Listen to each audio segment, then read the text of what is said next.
Ang ganda naman nilang ngayon.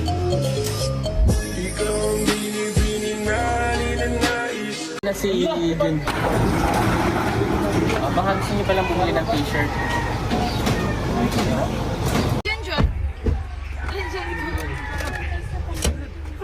Ikaw na. Ay, oh, nahihilo pala siya sa ano. Dini ka na dyan sa gitna. Nahihilo yan sa gilid eh. Taka sa gitna. Ayan. Ay, outlet na play eh. Yun. Okay, let's...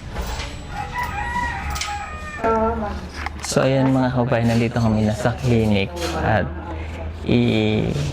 papaayusan natin yung ipin ni Junjun. Ayun, nagpipil up na siya. Tapos si Chris na naman ay ayusin din natin yung bunot siya muna. Ano ba unahin natin? Bunot o yun? Bunot. Bunot na. Ha? May alagyan natin. Na natin yung bunot niya para maayos na. And then yung sa harap niya, yun yung hindi yun kayang i-brace po mga kababayan kasi ang ano dyan talaga is root canal. Sira na talaga yun, so kailangan siyang i-root canal. Oh, yan. Hindi yung masakit. Okay. Ayos na. Kasi di ba pag ngumiti ka, saan ka lang tumingin? Ngiti. Para maayos po yung ngipin niya. Tapos kailangan talaga yun. Yan, masakit na anesthesia. Anesthesia.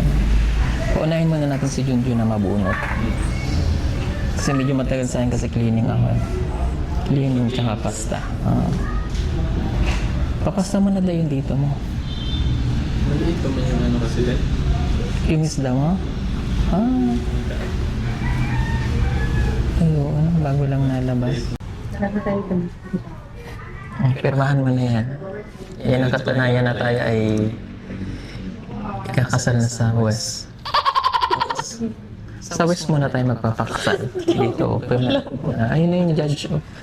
Uy, ang ilagay mo dyan ha, Chris na mahusay, tesalon ha. Kay Minyo naman ta. Yes ka rin? Saan? Saan ako nag-yes? Dito.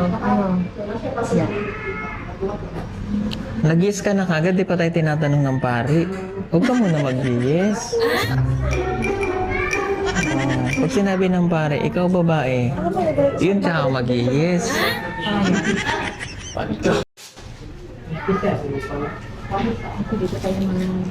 Kaya mo yan. Hindi ako magka-BP. Ako, pipi eh. Hindi ka pa naman... Tapos gusto mo tatlo?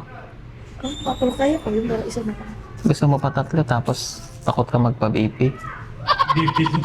BP lang yan. Parang si madam, BBP-han, ginakabit mo pala yung BP, 200 na agad yung dugo. Astagfirullah.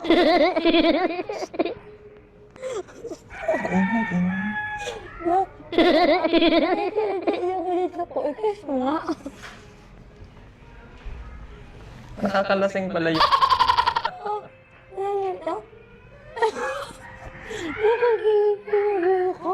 Maliit yan. Maliit. Dapat dito yung tinupukol sa akin. Ha? Init.